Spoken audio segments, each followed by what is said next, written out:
రాజంపేట టీడీపీలో అసంతృప్తి రగులుతోంది. సుగవాసికి టికెట్ కేటాయింపుతో చెంగల్నాయుడు వర్గం రోడ్డెక్కింది. టికెట్ తనకే అని చెప్పి మోసం చేశారంటూ బత్యాల చెంగల్నాయుడు ఆరోపిస్తున్నారు. ఏం జరిగిందో తెలియడం లేదంటున్నారు. సుగవాసికి టికెట్తో తన వర్గంలో అసంతృప్తి ఉందని బత్యాల ముద్దు సుగవాసి వద్దు అంటూ టీడీపీ శ్రేణులు ర్యాలీ నిర్వహించాయి. మొత్తం మీద టీడీపీలో అసమ్మతి రాజుకుంది. ముఖ్యంగా సుగవాసికి టికెట్ రావడంతో బత్యాల చెంగల్నాయుడు వర్గం అసంతృప్తికి గురైంది. ఒక్కసారిగా చెంగల్నాయుడు వర్గం రోడ్డెక్కింది. దీంతో రాజంపేట టీడీపీలో అసంతృప్తి జ్వాలలు ఎగిరిపడుతున్నాయి. ఇక టికెట్ తనకే అని చెప్పి మోసం చేశారంటూ బత్యాల చెంగల్నాయుడు ఆరోపిస్తున్నారు. ఏం జరిగిందో తెలియడం లేదని, తనకు టికెట్ రాకపోవడంతో తన వర్గం అంతా కూడా పూర్తిగా అసంతృప్తికి లోనయ్యారంటూ చెంగల్నాయుడు ఆరోపిస్తున్నారు. బత్యాల ముద్దు సుగవాసి వద్దు అంటూ టీడీపీ శ్రేణులు ర్యాలీ చేపట్టాయి. మొత్తం మీద రాజంపేట టీడీపీలో టికెట్ల పంచాయతీ మొదలైంది. దీంతో ఒక్కసారిగా ఇరు వర్గాల మధ్య అసంతృప్తి జ్వాలలు ఎగిసిపడుతున్నాయి. దీనికి సంబంధించిన పూర్తి సమాచారాన్ని మా ప్రతినిధి కిషోర్ అందిస్తారు. రాజంపేటలో టికెట్ల రగడ తారాస్థాయికి చేరుకుంది. ఏదైతే రాయచోటి నుంచి అరువుకు తెచ్చుకొని సుబ్రహ్మణ్యానికి రాయచోటి టికెట్ కేటాయించడాన్ని అటు బత్యాల చెంగల్నాయులు వర్గీయులు కూడా పెద్ద ఎత్తున గత 2 రోజులు కూడా అసంతృప్తి వ్యక్తం చేసిన పరిస్థితి. మరోవైపు ఆత్మహత్యాయత్నాలకు కూడా పాల్పడినటువంటి ఘటనలు కూడా చూశాం. ఈ నేపథ్యంలో ఒక్కసారిగా అభిమానం కట్టలు తెచ్చుకొని పెద్ద ఎత్తున అటు రాజంపేటలో భారీ ర్యాలీ నిర్వహించారు. అంటే ఒక రకంగా బల ప్రదర్శన సాగిందనే చెప్పవచ్చు. అయితే అసలు అధినేత ఏం హామీ ఇచ్చారు బత్యాలకు, అసలు ఎందుకు చివరి నిమిషంలో ఆయన టికెట్ అరువుకు తెచ్చుకోవాల్సిన పరిస్థితి వచ్చిందన్నటువంటి విషయం అడిగి తెచ్చుకునే ప్రయత్నం చేస్తాం. చెప్పండి, అసలు ఎందుకు చంద్రబాబు నాయుడు గారు ఈ నిర్ణయం తీసుకున్నారు? మీకు ముందేమన్నా చెప్పారా? ఆయనకి వేయాల్సిన ప్రశ్న నాకేస్తే అట్ట ఆయన్ని అడగను, మా నాయకుడిని. నాకు ఇంతవరకు చెప్పలా ఎందుకు నిరాకరించారో, ఎందుకు ఇచ్చినారో కూడా చెప్పలా. నాకు చెప్పింది నువ్వు క్యాండిడేట్గా సెలెక్ట్ అయినావు, పోయి క్యాన్వాస్ చేసుకో, మళ్ళీ మరుసటి రోజు పోతే ఎందుకు ఇక్కడ తిరుగుతున్నా పోయి పని చేసుకో, ఇదే చెప్పినాడు. తీసేసిన విషయం నాకు చెప్పలా, ఆయన వేసిన విషయం నాకు చెప్పలా, ఆయన చెప్పలా, ఆయన అభ్యర్థిగా వచ్చిన ఆయన నాకు చెప్పలా. నాకు తెలీదు. మా క్యాడర్ ఏమి చెప్తే అది వింటున్నా. దాదాపు మీరు చూశారు, 12 నుంచి 15,000 మందిని నేను అనుకున్నా, ఇంకా ఎక్కువని మీ ఓటు వాళ్ళు అంటున్నారు. వాళ్ళు ఏదేదో చెప్తున్నారు. ఒక్కొక్కరం 10 ఓట్లు మేము సంపాదిస్తాము, నువ్వేం దిగులు పడొద్దా అని చెప్తున్నారు తెలుగుదేశానికి. సో క్యాడర్ బేస్డ్ నాయకుడిని నేను. లీడర్ పార్టీ టికెట్ ఇస్తే ఆయన అమ్మిడితో ఉంటాం.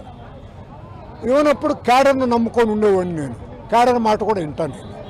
అంటే ఇక్కడ నేనేమంటున్నానంటే 5 ఏళ్లుగా మీరు పార్టీ కోసం శ్రమించారు. ఒక రకంగా స్థానిక సంస్థల ఎన్నికల్లో కూడా పెద్ద ఎత్తున పోరాటం చేశారు. ఒక రకంగా ఏదైతే ఎన్నికల కార్యాలయం ఎదుట కూడా ఆందోళనకు దిగారు ప్రత్యక్షంగా.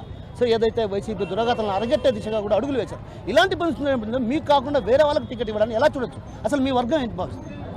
నాకు వర్గం లేదు, నాకు క్యాడర్ ఉంది. మా లీడర్ చంద్రబాబు నాయుడు, మా లీడర్ లోకేష్ బాబు, మా నాయకుడు అచ్చెన్నాయుడు, మా క్యాడర్ కార్యకర్తలు.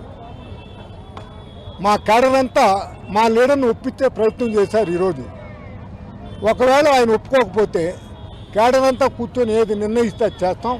ఈ రోజు కూడా నేను తెలుగుదేశమే, నామినేషన్ వేసేదాకా నేను తెలుగుదేశమే, అందులో ఏం అనుమానం లేదు. క్యాడర్ అంతా కలిసి అందరం తెలుగుదేశం చేద్దాం. లేదంటే వేరే నిర్ణయం తీసుకోమంటే వైసీపీలకు మటుకు పోను. అయితే ఇంకో విషయం, ఇక్కడ ప్రధానంగా బలిజ కులస్తులకు సంబంధించిన వారి మధ్య చిచ్చు పెట్టే ప్రయత్నాలు జరుగుతున్నాయన్నటువంటి ఆరోపణలు బలంగా అనిపిస్తాయి. ఎలా చూడొచ్చు? ఇప్పుడు నేను ఎన్నికల్లో ఉన్నంత వరకు నేను కులస్తుని కాదు. నాకు అన్ని కులాలు సమానమే, ఓటర్ దేవుళ్ళు అందరూ నాకు సమానమే. అది మా నాయకుడిని అడగండి మీరు. అంటే ఇప్పుడు సుగవాసి వద్దు, బత్యాల ముద్దు ఎందుకు? చెంగల్నాయుడు రాజంపేట వాసి, సుగవాసి రాయచోటి వాసి. వాళ్ళు ఆల్రెడీ రాయచోట్లో గెలుచున్నారు ఎమ్మెల్యేగా, ఎంపీగా. మళ్ళీ కూడా అక్కడనే ఇచ్చి గెలిపించండి అంతే. ఇక్కడ కొత్త కదా, ఆల్రెడీ ఉన్నాడు కదా. పెద్ద బిడ్డ ఎదిగాడు, కూర్చోండి పెళ్లికి రెడీగా. మళ్ళీ పుష్పతి కాకముందుగా నా పిల్లని తీసుకొచ్చి పెళ్లి చేస్తానంటే ఎట్టా? తప్పు కదా. ఎదిగిన బిడ్డ ఇక్కడ ఉన్నది. 4 ఏళ్ళు 5 ఏళ్ళు ఎదిగి ఈ బిడ్డకు పెళ్లి చేయలేం. ఇంకా ఆ బిడ్డ ఇంకా ఎదగల, పుష్పతి కాల. ఆ బిడ్డకు రాజంపేట నుంచి పెళ్లి చేస్తానంటే ఎట్టా? ఒప్పుకుంటావా? అది విషయం. అంటే ప్రధానంగా రాజంపేట టికెట్ ఇవ్వడం అంటే ఒక రకంగా ఏదైతే మీ క్యాడర్ కూడా జీర్ణించుకోలేకపోతాను. అంటే రాయచోటి వాసికి ఇక్కడ టికెట్ ఎలా చూడొచ్చు అన్నటువంటి భావన కూడా వాళ్ళు వ్యక్తం చేస్తున్నారు ఒక రకంగా. అంటే నేనేమంటున్నాను అంటే క్యాడర్ ఇంత బలమైన క్యాడర్ నుండి కూడా చంద్రబాబు ఇలాంటి తప్పిదమైన నిర్ణయాన్ని తీసుకోవడం పట్ల మీ అనుచర వర్గాలే ఒక రకంగా ఆందోళన వ్యక్తం చేస్తుంది. అంటే ఈ విషయం పైన ఏమన్నా చంద్రబాబును కలిసే అవకాశాలు ఉన్నాయి? మేమే మా నాయకుడు ఎప్పుడు అవకాశం ఇచ్చినా పోయి కలుస్తా, ఎప్పుడు ఇచ్చినా పోయి కలుస్తా. నెల్లూరులో కూడా మీరు కలవలేకపోయారు. ఆ వింజమూరులో హెలికాప్టర్ చెడిపోయింది, లేకపోతే కలిసి ఉంది. దానికేం ఇబ్బంది లేదు. మాదేం ఉన్నదా? మాదంతా తండ్రి బిడ్డ బంధం. మా నాయకుడిని మేము కలిసేదానికి ఏమున్నది? పిలిస్తే వెళ్ళిపోతాను. తరచుగా అరువుకు తెచ్చుకోవడాన్ని ఎలా చూడొచ్చు? అంటే ఒక నియోజకవర్గం నుంచి ఇక్కడ మీరు బలంగా ఉన్నారు, అరువుకు తెచ్చుకునే పరిస్థితి ఉంది. ఎందుకు అట్లా? అది మా నాయకుడిని అడగాల. నన్ను అడిగితే అట్ట, ఆయనకి వేయాల్సిన ప్రశ్న ఆయనకి వేయకుండా నాకేస్తే అట్ట. దయించి మీ వాళ్ళ ద్వారా అడిగించండి. నేనేమంటున్నానంటే ఇప్పటికే మీరు సంబంధించి ఇక్కడ ఐదేళ్లుగా మీరు పార్టీ కోసం శ్రమించారు. పార్టీ కోసం శ్రమించినప్పటికీ కూడా గుర్తింపు లేకపోవడం ఓ రకంగా మీ అనుచర వర్గాల్లో ఒక రకంగా అసంతృప్తి, ఆత్మహత్యత్నానికి కూడా పాల్పడినట్టు సందర్భాలు ఉన్నాయి. మీ ఏదైతే మీ భవన్ పైకెక్కి పైనుంచి దూకుతానని కూడా ఒక కార్యకర్త ఆందోళన వ్యక్తం చేశారు. మరోవైపు మరికొందరు పెట్రోల్ పోసుకున్నటువంటి ఇలాంటి పరిస్థితుల నేపథ్యంలో అధినేత ఇలా అరువుకు తెచ్చుకోవడాన్ని మంచి పద్ధతి అంటారా, మంచి సాంప్రదాయం అంటారా? నాది క్యాడర్ బేస్డ్ పాలిటిక్సు.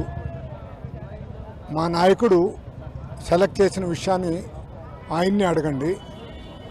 ఆయన మనసు మార్చుకొని నాకే ఇస్తాడని చెప్పేసి నేను భావిస్తుండా. తప్పనిసరిగా నాకే వస్తుందని అనుకుంటుండా.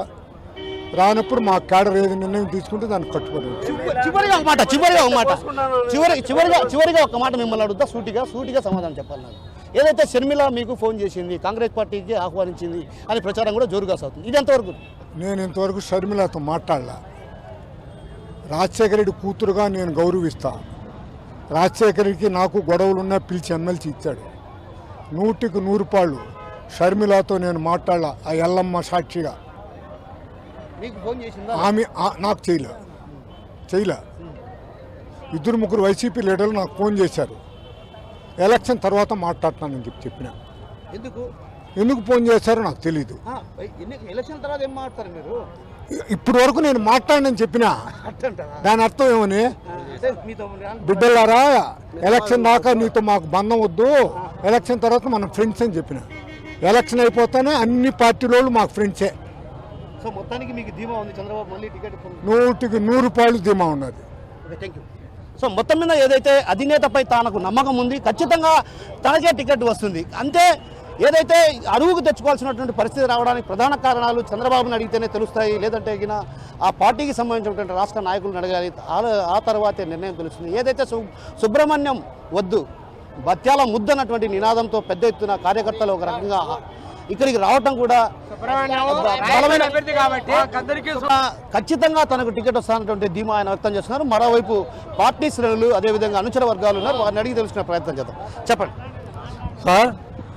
రాజంపేటకు 6 సంవత్సరాల నుంచి రాజంపేటకు 6 సంవత్సరాల నుంచి అభ్యర్థి లేకపోతే బత్యాల చెంగలరాయుడు అభ్యర్థిగా ఉన్నాడు. అప్పటి నుంచి ఒకసారి ఓడిపోయినాడు, మళ్ళా అభ్యర్థిగా నిలబడినాడు. 6 ఏళ్ల పాటు అతనికి టికెట్ ఇచ్చారని అనుకున్నారు. ఇప్పుడు చంద్రబాబు నాయుడు చెంగలరాయుడికి టికెట్ ఇవ్వకుండా అతనికి రాయచోటికి టికెట్ ఇచ్చినాడు కాబట్టి చాలా కార్యకర్తలు నష్టపోతారు. చాలా రాజంపేటకు చాలా అన్యాయం చేసినట్టు అవుతుంది. కాబట్టి బత్యాల చెంగలరాయుడికి తెలుగుదేశం వాళ్ళు, జిల్లా పార్టీ అధ్యక్షుడు కానీ, చంద్రబాబు నాయుడు కానీ, లోకేష్ కానీ ఈయనకు చెంగలరాయుడికి టికెట్ ఇచ్చితే అన్ని విధాలా బాగుంటుంది. రాజంపేట, కోడూరు ఇట్లా మొదలుకొని తిరుపతి అన్ని నియోజకవర్గాలు కూడా అతనికి సంబంధం ఉన్నది కాబట్టి ఓట్లు అనేది కోల్పోతుంది తెలుగుదేశం పార్టీ. రాయచోటి డిస్టిక్ ఇప్పుడు ఉంది కాబట్టి అదే రాజంపేట డిస్టిక్ రాదు. అదే సుబ్రహ్మణ్యం వస్తే కోడూరు, అదే రాజంపేట బత్యాల చెంగలరాయుడు గారు కానీ టికెట్ వస్తే రాజంపేటకు చేస్తారు కాబట్టి రాజంపేట జిల్లా డిస్టిక్ అవుతుంది. అదే సుబ్రహ్మణ్యం అంటే రాయచోటి డిస్టిక్ కాదు. అయినా ఆయన కానీయుడు, అది ఎలా అవుతుంది? రాజంపేట ఇప్పుడు రాయచోటి ఎడారిగా ఉంది. రాబోయే రోజుల్లో రాజంపేట ఎడర్ అవుతుంది. జై బిషర్, జై జై బిషర్. అంతా నమస్కారం అన్న. కోడూరు అన్నమయ్య జిల్లా ఎక్కడున్నది? అన్నమయ్య వచ్చి రాయంపేటలో ఉండేది అన్నమయ్య జిల్లా. రాయచోట్లో లేదు, రాయచోట్లో నీళ్లు లేవు, ఏమి లేవు, ట్రైన్ లేదు, ఏమి లేదు, ఆడ రైల్వే జంక్షన్ కానీ లేదు. అన్నమయ్య జిల్లా ఉండేది రాయంపేటలో ఉండేది. అది మామూలుగా బత్తాల చెంగలుడు ఎప్పుడు అంచో మామూలుగా వచ్చి 7 సంవత్సరాలు అయింది నుంచి వచ్చి. మొన్న టికెట్ కాడ ఓడిపోయాడు ఆ మనిషి. ఓడిపోయినా కూడా టికెట్ ఇప్పుడు ఎందుకు ఇలా చంద్రబాబు? ఎవరో లంచాలు పోసి అన్ని వేసి అన్ని పెట్టారు. పెట్టాక ఘోరంగా దెబ్బతినిపోయాడు. ఇప్పుడు టికెట్ ఇచ్చానండి మొత్తం అంతా నాశనం చేశాడు లాస్ట్ వరకు. వాస్తవం కాదా చెప్పండి, మీరు మీడియా వాళ్ళు చెప్పండి. వాస్తవం కాదా? వాస్తవం కాదా? ఇప్పుడు అన్నమయ్య జిల్లా మీరు రాయచోట్లో ఇచ్చే, ఎడార్లో ఇచ్చే, మనకి ఏం కావాలా? రాయంపేటలో ఏం కావాలో చెప్పండి మీరు. రైల్వే కోడూరు కానీ మన రాయంపేట కానీ ఏదైనా కానీ అన్నమయ్య జిల్లా మన రాయంపేటలోనే ఉండాలా. జిల్లా ఎందుకు చేశారు? ఆ పక్క ఎందుకు పెట్టారు కోటర్? అది వాళ్ళు పెత్తనం ఎక్కువ చేసి వాళ్ళు వచ్చి ఆస్తులను పంచుకొని ఆ పక్క నుండి కట్టుకొని కలెక్టర్ ఆఫీసులు కట్టుకొని కలెక్టర్లను కట్టుకొని అన్ని చేశారు వాళ్ళు. అన్ని కలెక్టర్ కట్టారు. ఎందుకో ఎన్ని చేశారు వాళ్ళు? అదే రచ్చన్నది. అదే అందరికీ నమస్కారము. ఇప్పుడు మేము 6 మండలాల నుంచి 20,000 మందిగా మేమంతా తరలి వచ్చే అభిమానులు. ఆయన కోసము మేము ఏమైనా చేసేదానికి సిద్ధంగా ఉండాము. ఆయనకి టికెట్ ఇచ్చే 35,000 మెజార్టీతో ఖచ్చితంగా గెలుస్తాడని సభాముఖంగా మేము అందరం చెప్తున్నాము. ఆయనకి సీటు ఈకన్నా ఉన్న పక్షంలో ఈడ ఎవరికి ఇచ్చినా కానీ తట్టుకోలేదు, ఉండలేరు. ఇది మాత్రం గ్యారంటీ. మీరు మాత్రం ఖచ్చితంగా ఈ అధిష్టానానికి చంద్రబాబు నాయుడు గారికి తెలియజేసి మాకు ఖచ్చితంగా బత్తాల చెంగల్రాయుడు గారికి సీటు ఇవ్వాలని మరి మేము కోరుకుంటున్నాము. ఇప్పుడు 6 మండలాల నుంచి వచ్చిన జనమంతా మీరు కూడా మీడియా మిత్రులంతా చూసినారు కాబట్టి ఇదంతా సమాచారం ఆయన చేరాలని మేము మనస్ఫూర్తిగా కోరుకుంటున్నాము. 2019 ఎన్నికల్లో బత్యాల చెంగల్రాయుడు ఇక్కడ ఓటమి చెందడం జరిగింది. అప్పటి నుంచి ఇప్పటి వరకు ఎక్కడికి పారిపోకుండా కార్యకర్తలకు అందుబాటులో ఉండి